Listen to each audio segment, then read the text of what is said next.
New at 5 weeks after Orange County said the onePULSE Foundation violated their agreement. New documents obtained by non-investigates are raising some real questions about the foundation's financial dealings. Investigative reporter Ashlyn Webb is live for us tonight. And Ashlyn, you actually went through dozens and dozens of pages of records.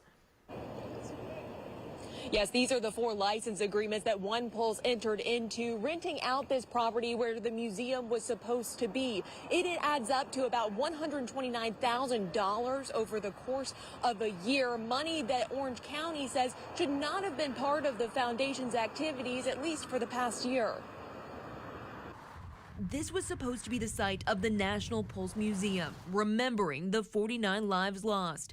But as recent as November, this warehouse on Cayley Street was no closer to being a museum, with cars in the parking lot and a trailer waiting by a loading dock. Orange County says it did not know onePULSE leased out the property until mid-October, when a former onePULSE employee notified staff. Zachary Blair also notified the county, sharing this video. He's the president of Victims First, a group that represents Pulse shooting survivors and victims' families. Former employee of the onePULSE Foundation told us that the property is being rented out. And so I emailed the commissioners and the mayor. According to the county's agreements, the property could only be used for the museum unless the county approved. Who knows where that money went. Non-investigates obtained the 4 license agreements showing onePULSE entering into agreements to lease out the property. The first 2 are from April and August 2022. onePULSE Foundation agreed to rent out storage and loading dock space for $7,500 a month, adding up to about $90,000 for the year. onePULSE also agreed to rent out the parking space, totaling more than $11,000. Both agreements were signed by Barbara Poma, the founder and former CEO of the onePULSE Foundation. Less than a year later, 2 more agreements were signed by onePULSE Foundation for the parking lot and more warehouse space, and signed by then Executive Director Deborah Bowie.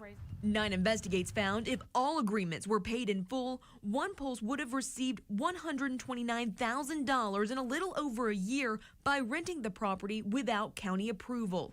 We asked onePULSE how that money was used and why it entered into the agreements without county approval. The foundation responded but did not answer our questions. There's no clarity on how this money was spent at all. There's no transparency. Barbara Poma released a statement to 9 Investigates, which says the foundation leased out the property to offset property taxes and thought that would not be in violation of the agreement. Poma says the Board of Trustees were, quote, very much aware of this, and it was included in county filings, she claims. Deborah Bowie says she was unaware onePULSE had to have written approval from the county to lease out the property. She says the tenants were already there when she took over as executive director in 2022. Reporting in Orange County, Ashlyn Webb, Channel 9 Eyewitness News.